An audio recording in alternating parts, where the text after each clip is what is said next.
ओम शांति। ऐसे ही सर्दी के दिन थे और तापमान 0 डिग्री से भी शायद कम था और एक राजा अपने राज्य के बाहर से जब भीतर प्रवेश करने लगता है प्रवेश द्वार से, तो देखता है कि एक बूढ़ा व्यक्ति सोया पड़ा है और उसके पास गर्म कपड़े भी नहीं है, पतले कपड़े, और इतनी ठंड में ठिठुर रहा है। तो राजा उसको पूछता है, क्या तुम्हें ठंड नहीं लगती?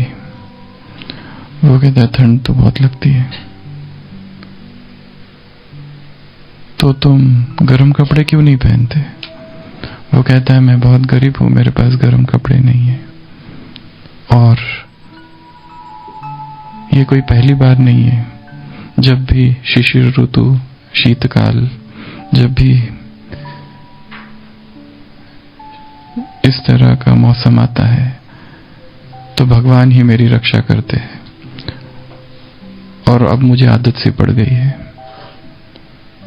और कुछ ही दिनों के बाद तो ये मौसम भी बीत जाएगा, इसलिए ऐसे वैसे कैसे तो भी मैं इसको सहन कर लेता हूं। तो राजा कहता है, तुम चिंता मत करो, मैं अभी राज्य में जा रहा हूं, शाम का समय है, अभी तुम्हारे लिए कुछ गर्म कपड़े भिजवाता हूं। और राजा वहां से निकल जाता है, राजमहल में जाता है, और जैसे ही राजमहल में जाता है वहां का कारोबार और वहां की बातें और वो बात भूल जाता है। उसे याद ही नहीं रहता है कि मैंने ऐसे किसी से बात की थी और उसको वचन दिया था और आश्वासन दिया था कि मैं गर्म कपड़े भिजवाता हूं, और राजा भूल जाता है। दूसरे दिन जब राजा उठता है तो सैनिक खबर लाते हैं कि राज्य के द्वार पर एक बूढ़ा व्यक्ति मर गया ठंड के मारे, परंतु उसने मरते मरते जमीन पर कुछ लिखा है। तो राजा चल कहता है, मुझे पढ़ना है उसने क्या लिखा। और राजा जाता है तो उसने जमीन पर लिखा था कि अब तक मैं इस ठंड को सहन करता आया, पर कल रात जब तुमने मुझे आश्वासन दिया, उसी आश्वासन ने मेरी जान ले ली। अब तक तो मैं सहन करता था, पर जब तुमने वादा किया और जब तुमने आश्वासन किया और मैंने उसको माना और मैं इंतजार करता रहा उस विश्वास में, और वो गर्म कपड़े नहीं आए, तो वही ठंडी जिसको मैं इतने सदियों से सहन करता था, उसी आश्वासन ने मेरी जान ले ली। मरने के बाद कैसे लिखा? मरते मरते लिख गया।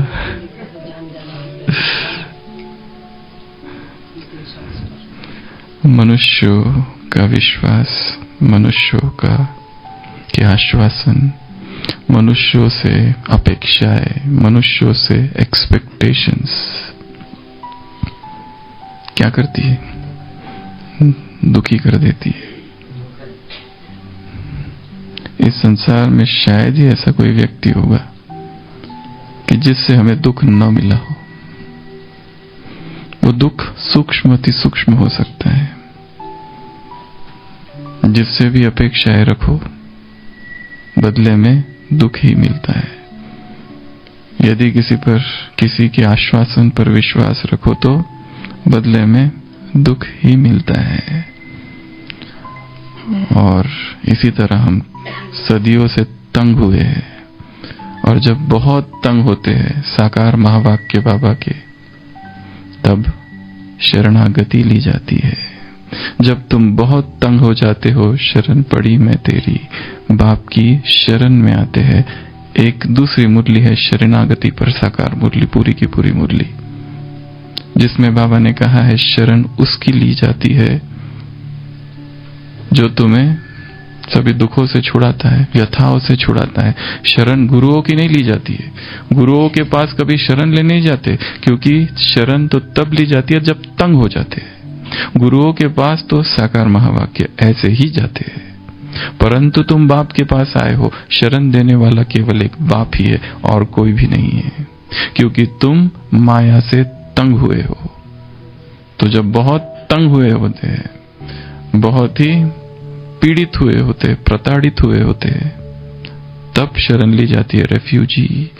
मुरलियों में शब्द आता है रेफ्यूज। तुम रेफ्यूजी हो, तुमने बाप की शरण ली है और शरण देने वाला एक और एक केवल बाप ही है। कोई भी मनुष्य कभी भी शरण नहीं दे सकता है। और जिसकी हम शरण गए, क्या कर दिया उसने हमारे साथ? छल किया, कपट किया, दुख दिया, दर्द दिया, आश्वासन दिया और तोड़ दिया।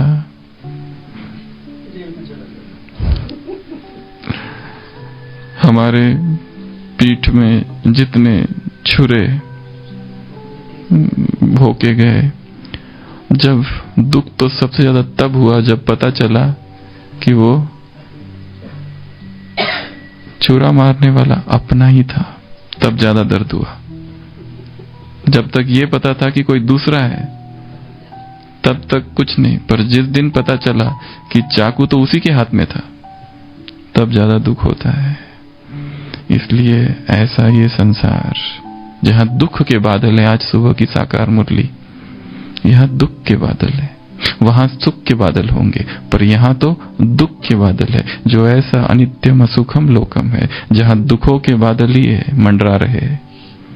ऐसे में क्या होना चाहिए? सारे राग विराग हुए। अब जितने राग है, ऐसे संसार से क्या राग रखना, ऐसे संसार से क्या मोह रखना, ऐसे संसार से क्या जी लगाना, ऐसे संसार से क्या प्यार करना। सारे राग अब क्या हो गए? विराग हो गए। मोह सारे त्याग हुए। अब यदि हम अपने मोह का एनालिसिस, हमारा जो मोह है उसका हम निरीक्षण करें कि किन किन लोगों में हमने जीवन में मोह रखा, और उनसे फिर हमें सारांश में या अंततः क्या प्राप्ति हुई, तो पाएंगे उस मोह से प्राप्ति क्या हुई? 0। यही मिला। खाता चट या ना में चला गया, पाया कुछ भी नहीं। फिर भी मोह आ से मोह था, फिर धोखा मिला तो बा से जी लगाया, फिर बा से धोखा हुआ तो सा को पकड़ा। अब इंतजार में है कब इससे भी धोखा मिलता है, और जब तक धोखा नहीं मिलता, झटका नहीं लगता, तब तक छोड़ती भी नहीं आत्मा। आ के अनुभव से और बा के अनुभव से कुछ ना सीखा, अब सा को पकड़ा हुआ है, ये भी धोखा देगा। इसलिए अपने मोह से स्वयं को ही छुड़ा दो।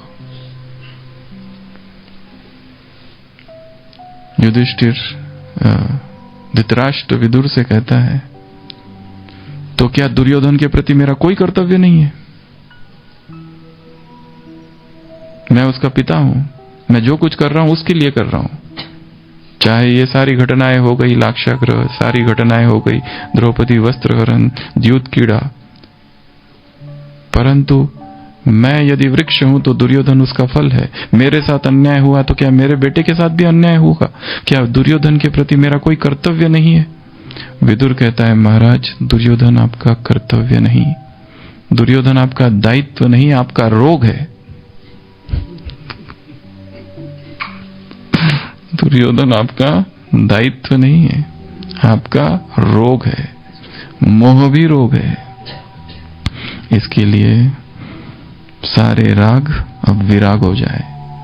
मोह सारे त्याग हुए हैं, एक यही मेरा बंधन। कौन सा बंधन? मेरा जीवन तेरी शरण। हे प्रभु, अब मैं तेरी शरण में आया हूं। शरणागति बड़ा ऊंचा शब्द है संस्कृत का, शरणागति। शरण किसको दी जाती है? जो असहाय है। और शरण देने वाले के भी बहुत सारे कर्तव्य है। जो शरण में आ जाता है उसकी रक्षा शरण देने वाले को करनी पड़ती है फिर, क्योंकि वो तो निरीह है, वो तो हेल्पलेस, भाग्यहीन, हैप्लेस। अविरत रहा भटकता अब तक, भटकू और अभी मैं कब तक, पालू केवल तुझको ही मां, एक यही मेरी है लगन। भक्त अपने इष्ट से कह रहा है कि बहुत भटका, परसों की मुरली थी ना, तुम्हारी बुद्धि बहुत भटकी है, अब तुम्हारा भटकना बंद हुआ है, अब तुम्हारी बुद्धि को ठिकाना मिला है, एक बाप को अब याद करो। अब भगवान को पाने के बाद भी भटकेंगे कहां? मनुष्यों में, देहधारियों में, देहधारियों के प्यार में। एक बाप के अतिरिक्त किसी भी देहधारी से प्यार करना अर्थात श्रीमत के विपरीत।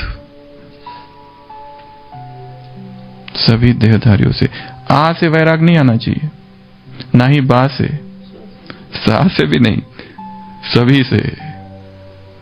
एक व्यक्ति से नहीं, सभी से, क्योंकि एक से आएगा तो दूसरे को पकड़ेंगे। मूल दोष को देख लेना सभी। अविरत रहा भटकता अब तक, निरंतर भटकता रहा निश। भटकू और अभी मैं कब तक, पालू केवल तुझको ही मां, एक यही मेरी लगन। एक ही लगन है अब बस, तू तू और तू, तेरे अतिरिक्त और कोई ना। बस उसी एक से प्यार। और बाकी के प्रति कौन सी दृष्टि हो? कल्याण की नहीं, आज की साकार मुरली। बाप तुम्हें जोर से उठाते हैं, बाप तुम्हें जोर से उठाते हैं कि भाई बहन की दृष्टि से भी ऊपर उठ जाओ। बाप तुम्हें भाई बहन की दृष्टि से भी ऊपर उठा देते, हटा देते हैं, ऊपर हटा देते हैं। एक ही दृष्टि हो भाई भाई की, परंतु ये बड़ी ऊंची दृष्टि है। ये दृष्टि बहुत ऊंची दृष्टि है। एक तो सारा प्यार एक परमात्मा के प्रति और बाकी सब के प्रति केवल भाई भाई की दृष्टि। किसी के भी बंधन में, किसी के भी प्यार में, किसी के भी मोहब्बत में, इश्क में फंसना अर्थात बाप से विमुख होना है। इसके लिए सभी के दोष को देख लेना कि ये जो भी है सारे आश्वासन देने वाले हैं। अब तक तो ठंड बहुत सहन की, पर अभी जो आश्वासन पकड़ लिया उसी ने मृत्यु को समीप ला लिया। तेरे चरणों पर हो अर्पण, मेरे जीवन के गुण अवगुण, सारी व्यथाएं दूर करो मां, हो कुसुमित। कुसुमित हो जाए ये नंदन, मेरा ये जो नंदन है, मेरा ये जो बगीचा है, मेरा ये जो उद्यान है, वो फिर से खिल जाए, फिर से उसमें पतझड़ समाप्त हो जाए और बाहर आ जाए, फिर से गुलजार आ जाए। हो कुसुमित मेरा नंदन, सारे राग विराग हुए अब, मोह सारे त्याग हुए अब, एक यही मेरा बंधन। एक ही बंधन है बस अब, तेरी याद, तुझसे प्यार, और कोई बंधन है ही नहीं। आज की मुरली में बाप तुम्हें वार्निंग देते हैं। ये मत समझ लेना कि हम कन्विंस अच्छा करते हैं, हम म्यूजियम अच्छा समझाते हैं। अरे विदेही कितना रहे, याद कितना किया। कोई कोई तो ऐसे है उनको ये भी नहीं पता दिनचर्या में कि मैं आत्मा हूं और कर्तव्य कर रही हूं। ऐसे बुद्धू।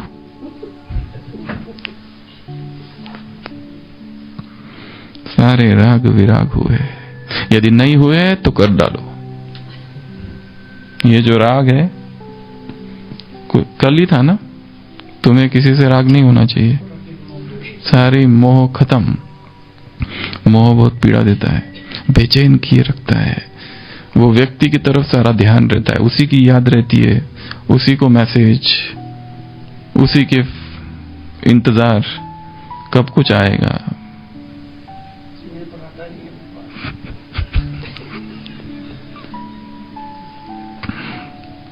बहुत दर्द देता है मोह। एक यही मेरा बंधन, मेरा जीवन तेरी शरण। तो शरणागति,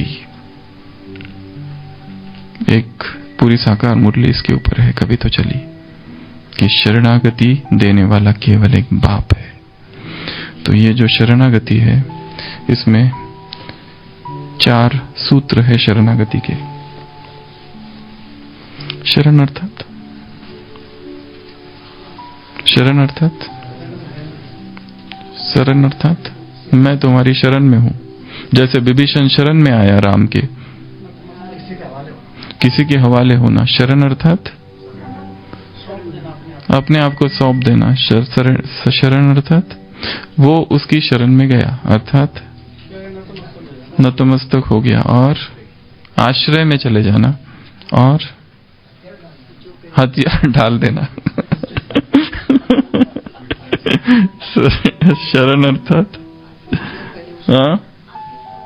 हाँ, आप ही त्राहिमाम त्राहिमाम त्राहिमाम। धरती पर कोई असुर कुछ करने लगता है तो सारे देवता भागते हैं विष्णु के पास, तो कभी शंकर के पास।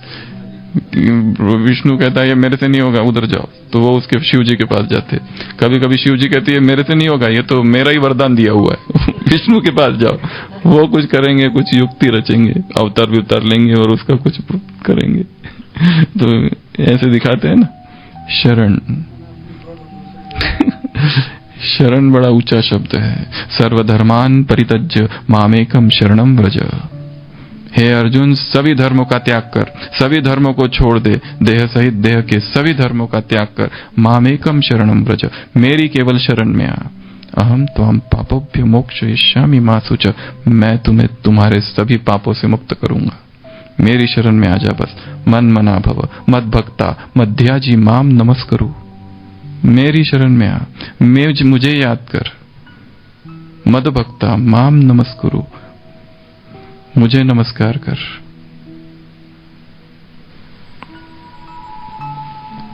बुद्धम शरणम गच्छामि, धम्मम शरणम गच्छामि, संघम शरणम गच्छामि।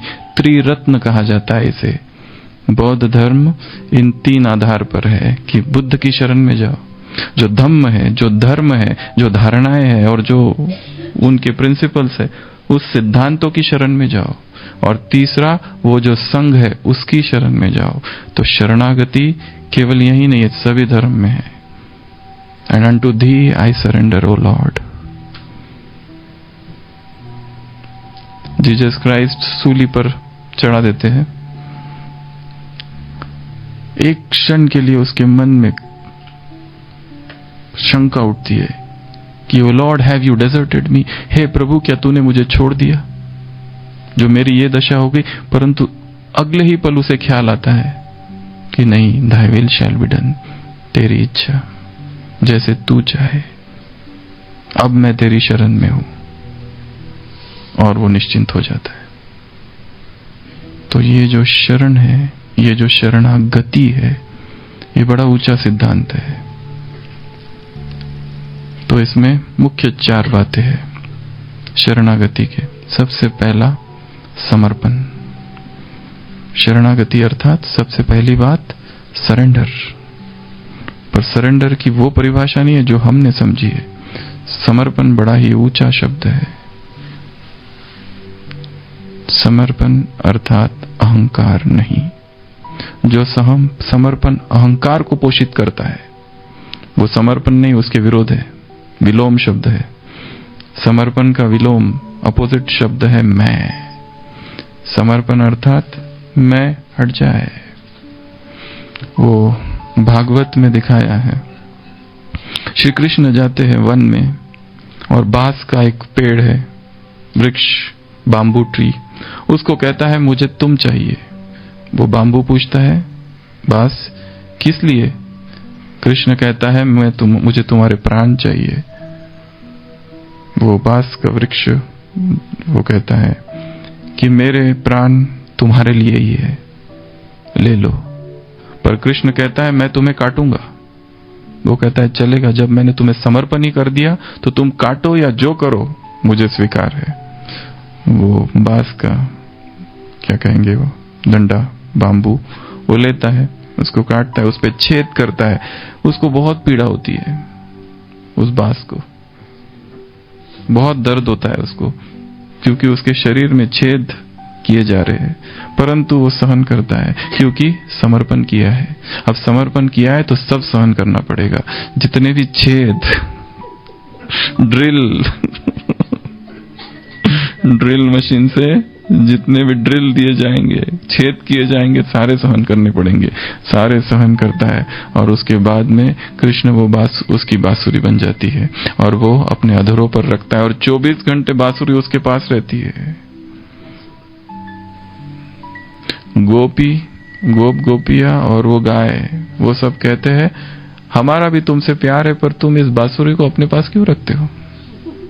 वो बांसुरी से ही पूछते हैं कि हमारा भी प्यार है, पर 24 घंटे तो हम भी नहीं रहते उसके पास, तुम कैसे गए? तुम्हारा ऐसा कैसा भाग्य है कि तुम कृष्ण के साथ 24 घंटे रहती हो?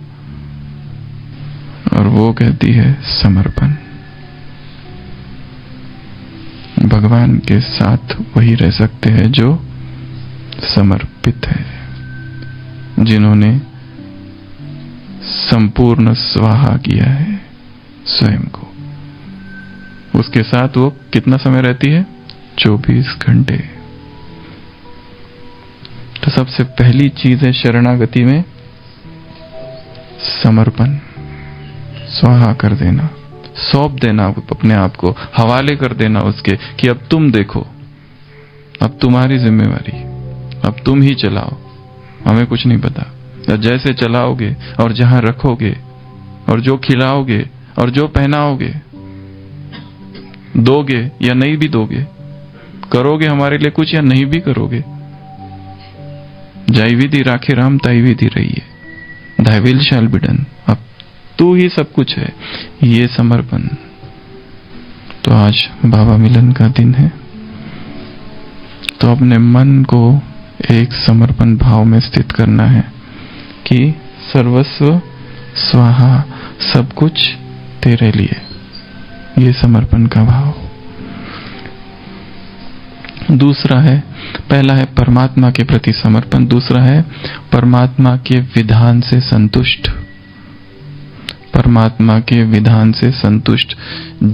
एक बार जो शरण में आ गया, अब तुम जहां पे भी रखो, जैसे भी रखो, हम उसमें संतुष्ट रहेंगे। जो भी दोगे उसमें संतुष्टता का भाव होगा। जैसे दिखाया है, एक इंग्लैंड की शॉप में एक युगल जाते हैं, बूढ़े हैं, कोई शायद उनकी शादी की कोई सालगिरह मनाने, और वहां देखते हैं वहां एक बहुत सुंदर कप है, चाय का कप, टी कप, और वो कप को लेना चाहते हैं तो कप उनसे बात करने लगता है। कप बहुत सुंदर है, वो कप बात करने लगता है। वो कहते इतना सुंदर कप कैसे बना होगा वो?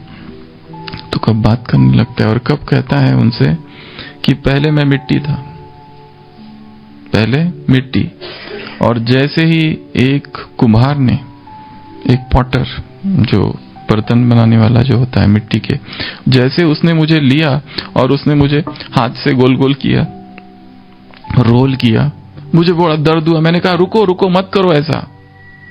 तो वो जो कुम्हार था उसने कहा नहीं, अभी नहीं, अभी रुक जाओ, अभी और बाकी है।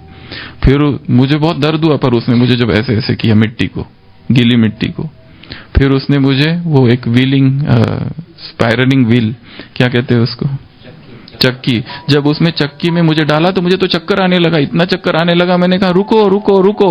उसने कहा अभी नहीं, अभी टाइम है, अभी और टाइम है। और मेरा तो पूरा एकदम पूरा दिमाग ही घूम गया।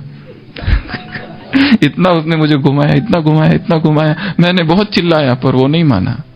और जब रुका तो मैंने थोड़ी चैन की सांस ली, सोचा अब तो ठीक है, पर और क्या, उसने मुझे एक ओवन में रख दिया, पकाया उसने, और इतना हॉट, मैंने इतने जोर जोर से चिल्लाया कि मैं तप रहा हूं, आग लग रही है मुझे, निकालो मुझे, निकालो मुझे। उसने कहा अभी नहीं, नॉट नाउ, वेट। और कितना तपाने के बाद उसने बाहर निकाला, और बाहर निकालने के बाद अब मुझे थोड़ी चैन की सांस ली मैंने, तब फिर वो पेंट लेकर आया कलर करने के लिए, और उसका वो सारा दुर्गंध पूरे मेरे नाक के अंदर घुस गया। मैंने चिल्लाया, रुको रुको रुको, मत करो ऐसा। उसने कहा अभी नहीं, अभी टाइम है। और वो भी जब पूरा हुआ तो मैंने सोचा अब पूरा हो गया, पर उसने वापस उस ओवन में रख दिया, उस भट्टी में। और इस बार तो टेम्परेचर पहले बार से डबल था। मैं इस बार इतना चिल्लाया, इतना रोया, इतना चीखा कि मुझे निकालो, मुझे निकालो, मुझे निकालो, पर ये मानने को तैयार नहीं। और फिर उसने बाद में निकाला और 1 घंटे के बाद एक आईना मेरे सामने रखा। और फिर मैंने कहा अच्छा, मैं इतना सुंदर हूं।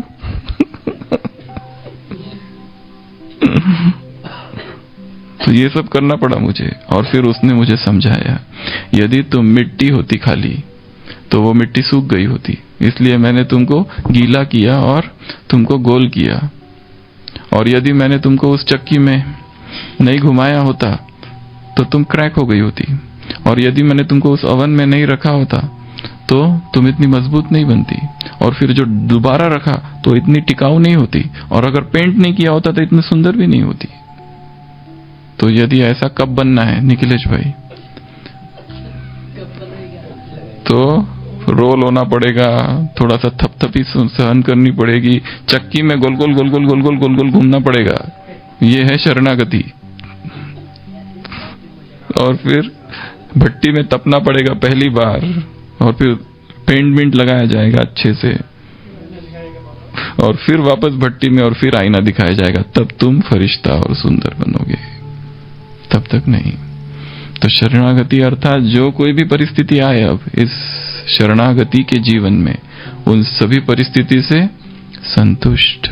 हमने एक बार पहले भी सुनाया था, हम एक सेवा केंद्र पर गए थे, सेंटर पर। उस सेंटर पर 2 ही स्टूडेंट थे, केवल 2 ही स्टूडेंट। तो हमको आश्चर्य लगा, इतना बड़ा सेंटर पर 2 ही स्टूडेंट। पर वो एरिया ऐसा था कोकण का कि जहां पर लोग मच्छी वगैरह खाते, और उनको पता है ब्रह्मा कुमारीज में जाना अर्थात ये छोड़ना पड़ेगा। कोर्स तो करते पर रेगुलर नहीं होते। तो वो सेंटर पर 2 ही स्टूडेंट थे। तो मैंने उन बहन को पूछा था हमने कि ये कैसा है, यहाँ 2 ही है? तो उन्होंने बताया ये ऐसा है। और उन्होंने बहुत अच्छी बात कही थी, मैंने इस परिस्थिति को प्रेम से स्वीकार किया है। उस बहन ने कहा था, मैंने इस परिस्थिति को प्रेम से स्वीकार किया। ऐसा नहीं कि हम सेवा नहीं कर रहे, सेवाएं तो चालू है, पर रेगुलर नहीं हो पाते, वो अलग चीज है। तो उसने कहा कि मैं अपना सारा समय अव्यक्त मूर्तियों के अध्ययन में लगाती हूँ, अपनी स्थिति को ऊंचा बनाने में। और वो जो उन्होंने वाक्य कहा था अभी तक हमको याद है, इस परिस्थिति को मैंने प्रेम से स्वीकार किया है। संतुष्ट।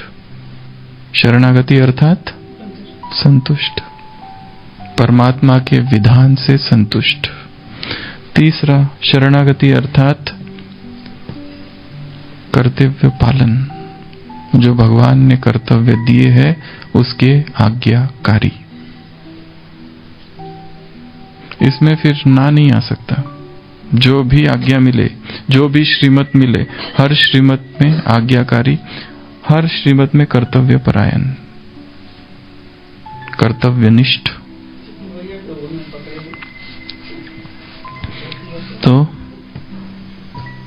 कर्तव्य परायणता, आज्ञाकारिता। शरणागति अर्थात यदि कोई शरण में आ जाए हमारे और कहे कि मुझे उधर से बहुत दुख मिला है, मैं अब आपकी शरण में आया हूं। हमने कहा ठीक है ठीक है, तुम यहां बैठ जाओ। वो कहते मैं यहां नहीं बैठूंगा, मुझे दूसरा दो। अरे ये कैसी शरण में आए हो तुम?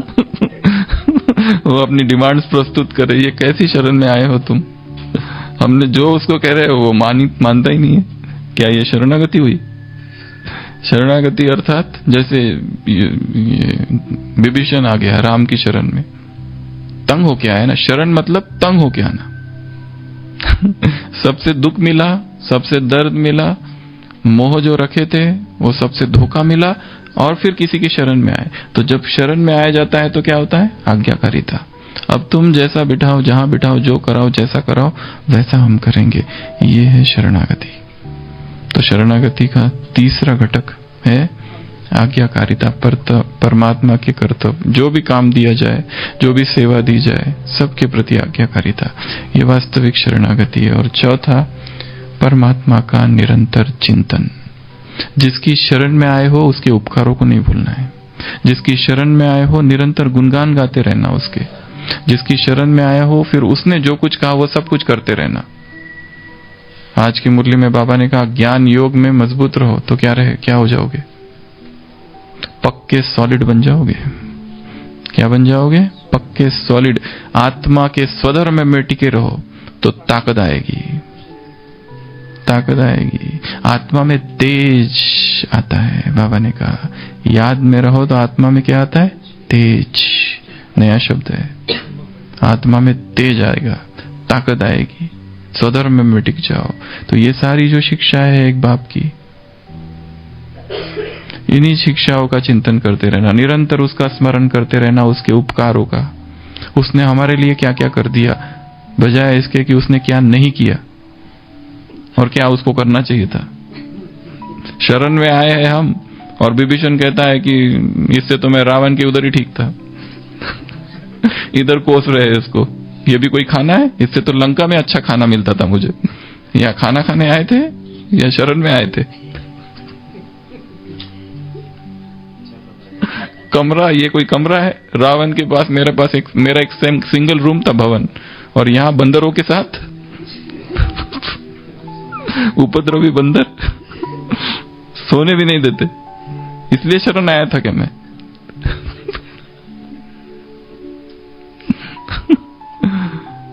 तो शरणागति अर्थात जिसमें समर्पण हो, सरेंडर हो, कंप्लीट सरेंडर। जैसे उस बांसुरी का उदाहरण। शरणागति अर्थात संतोष, जैसे वो टीकप का संतोष। शरणागति अर्थात तीसरा आज्ञाकारिता। जिसकी शरण में आए हो बस अब जैसा वो कहे वैसे ही चलना। और शरण में आना अर्थात चौथा कंपोनेंट, उसका स्मरण, निरंतर चिंतन। वैष्णव में शरणागति का बड़ा महत्व है और उसमें भी उसके अलग 6 घटक बताते हैं शरणागति के। सबसे पहला तो अनुकूलस्य संकल्पम, अनुकूल संकल्प करना, जो परमात्मा के अनुकूल है वो संकल्प। दूसरा प्रतिकूलस्य वर्जनम, जो परमात्मा के विरोध के संकल्प है, जो श्रीमत अनुसार संकल्प नहीं है उनका त्याग कर देना। तीसरा उसी को अपना रक्षक समझना। शरण मतलब अब मेरी रक्षा करने वाला वो है, कोई देहधारी मेरी रक्षक नहीं, कोई रक्षक नहीं है।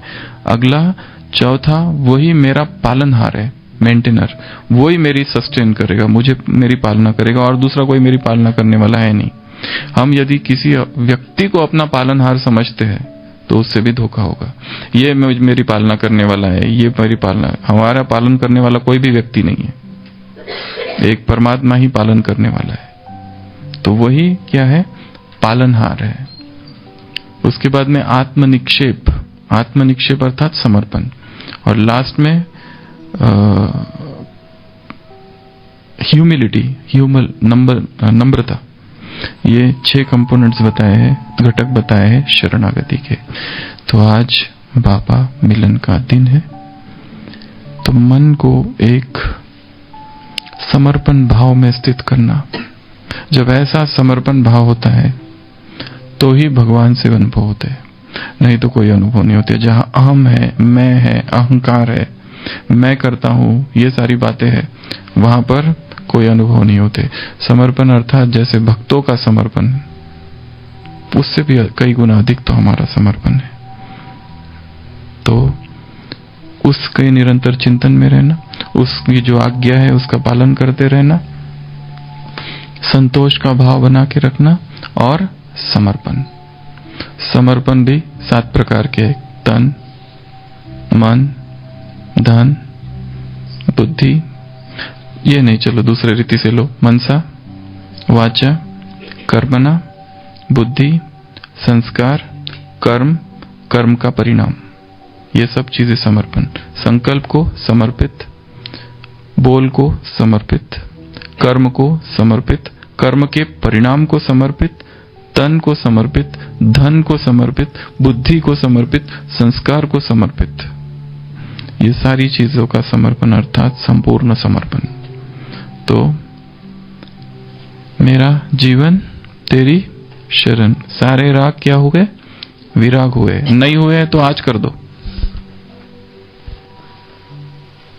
एक यही बंधन, एक ही बंधन रखना है, एक परमात्मा बंधन। बाकी सब बंधन फंसाने वाले हैं, दुख देने वाले हैं, दर्द देने वाले। ये एक ही बंधन है, सभी बंधनों से छुड़ाने वाला है। अविरत रहा भटकता अब तक, भटकू अब मैं कब तक, पालू केवल तुझको ही माँ, बस यही मेरी लगन। मेरे चरणों को पर हो अर्पण, तेरे चरणों पर हो अर्पण, मेरे जीवन के सब गुण अवगुण, सारी व्यथाएं दूर करो माँ। हो कुसुमित मेरा नंदन, मेरे जीवन का ये जो नंदन है, ये जो नंदन वन है, फिर से प्रफुल्लित पुष्पित हो जाए। तो आज सारे दिन भर मौन जितना हो सके, अंतर्मुक्ता की गुफा में जितना बैठ कर बाबा को याद कर सके, ज्ञान चिंतन में जितना अधिक रह सके, स्व चेकिंग आत्मा अवलोकन जितना कर सके उतना करते रहना है, ताकि शाम का बाबा का जो मिलन है वो शक्तिशाली हो जाए और जिससे हमें कुछ गहरा अनुभव हो जाए। ओम शांति।